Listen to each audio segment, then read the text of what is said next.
ગુજરાતના માથે એક સાથે ત્રણ સિસ્ટમો લઈને મેઘરાજા આવ્યા છે ને એવું લાગે છે કે પાછલી જેટલી પણ ઇનિંગ રમ્યા છે મેઘરાજા એમાં જે પણ કસર રહી ગઈ છે અથવા તો જે ફરિયાદો છે એ બધી જ દૂર કરવા આવ્યા છે ને એ રીતે વરસી રહ્યા છે કે બીજી વાર કોઈ નામ ના લે, પછી એ અમદાવાદ હોય, વડોદરા હોય, ગાંધીનગર કે પછી સૌરાષ્ટ્ર હોય. રાજકોટમાં એક ફરિયાદ લાંબા સમયથી હતી કે સંતા કુકડી રમે છે. જોઈએ એવો વરસતો નથી પણ આ વખતે એવો વરસ્યો કે રાજકોટ વાસીઓનો જાણે સોંથ વાળી દીધો અને બાકી હતું તો જામનગરનો પણ વારો લઈ લીધો અને બીજા એ બધા જ વિસ્તારો જે મેઘરાજા રિસાયાની ફરિયાદ કરતા હતા ત્યાં હવે બસ ખમૈયાની પ્રાર્થના થવા લાગી છે. રાજકોટમાં મુશ્કેલીનો મેઘો લોકોના જીવ પર આવ્યો છે.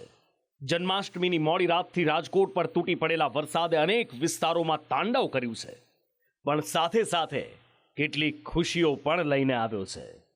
રાજકોટની જીવાદોરી ગણાતો આજી ડેમ ઓવરફ્લો થયો છે. છેલ્લા 67 વર્ષમાં 20મી વખત આજી ડેમ ઓવરફ્લો થયો છે. આજી ડેમ ઓવરફ્લો થતા રાજકોટ વાસીઓ રાજીના રેડ થઈ ગયા છે, પણ આજીના પાણીએ કાંઠા વિસ્તારમાં તબાહી મચાવી દીધી. રાજકોટના રામનાથ મહાદેવને આજીના પાણીએ અભિષેક કર્યો. રામનાથ મહાદેવના શિખર સુધી આજીના પાણી પહોંચી ગયા અને આજીનો પ્રવાહ સતત વધતા કાંઠા વિસ્તારમાં રહેતા લોકોના જીવ મુશ્કેલીમાં મુકાયા. પાલિકાની ટીમ અને પોલીસની ટીમ દ્વારા રામનાથપરામાં ફસાયેલા લોકોના જીવ બચાવવા જેસીબીની મદદ લેવામાં આવી, પણ મુશ્કેલી વધતા દોરડા બાંધી લોકોનું રેસ્ક્યુ શરૂ કરવામાં આવ્યું. તમે બેન અત્યારે અંદર કેટલું પાણી છે, શું પરિસ્થિતિ, પોલીસ બચાવવા? પાણી ગાડી ગયું છે, ઘરમાં બધું વહેકરીને બધું તણાઈ ગયું છે. સર અત્યારે અંદર કેટલા લોકો ફસાયા હશે? અંદાજે 25-30 જણા છે. કઈ રીતની કામગીરી હાથ ધરવામાં આવી છે? અત્યારે તો બચાવ કામગીરી ચાલુ જ છે સર. પરિસ્થિતિ હાવ ખરાબ છે. અંદર કેટલું પાણી છે? પાણી એટલે અડધા મકાનો ડૂબી ગયા છે. હાવ પરિસ્થિતિ પોઝિશન હાવ ખરાબ છે.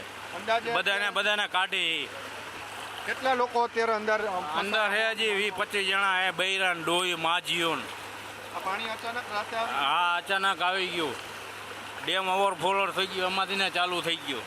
અત્યારે મકાનની અંદર શું પરિસ્થિતિ? મકાને અડધા ડૂબી ગયા હે બધાના. રામનાથપરાની સાથે અનેક એવા વિસ્તાર હતા જે જળબંબાકાર બન્યા. લલુડી વોકડામાં છાતીસમા પાણી ભરાતા લોકોના જીવ અદ્ધર થઈ ગયા.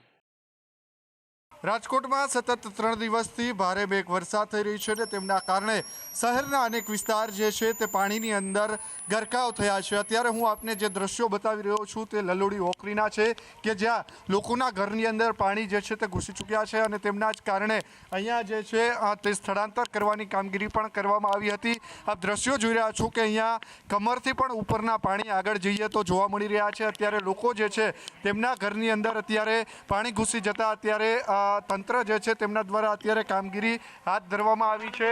આપ દ્રશ્યો જોઈ રહ્યા છો કે અત્યારે આ જાણે કે સ્વિમિંગ પુલ બની ગયો હોય તેવા દ્રશ્યો અત્યારે અહીંયા સામે આવી રહ્યા છે. લલુડી ઓકરી જે છે તે નીચાણવાળા વિસ્તારની અંદર આવે છે અને તેમના જ કારણે અહીંયા સતત વરસાદ જે છે તે વરસી રહ્યો છે. રાજકોટમાં બપોર સુધીમાં ખાબકેલા 12 ઇંચ વરસાદથી શહેરના અનેક વિસ્તાર જળબંબાકાર બન્યા અને જનજીવન ખેદાન મેદાન થઈ ગયું. રાજકોટમાં મેળાના ગ્રાઉન્ડમાં પાણી ભરાતા તંત્ર દ્વારા મેળો રદ કરવામાં આવ્યો. જિલ્લા કલેક્ટરે મેળાના સ્ટોલ ધારકોને નાણાં પરત આપવાની બાંયધરી આપી. રાજકોટના ગ્રામ્ય વિસ્તારોમાં પણ આફતનો વરસાદ વરસ્યો અને અનેક ગામ સંપર્ક વિહોણા બન્યા. જસદણના પાંચવડા ગામના કોઝવે પરથી પાણી ફરી વળતા જસાપર, ઈશ્વરિયા, કાનપર ગામ સંપર્ક વિહોણા બન્યા.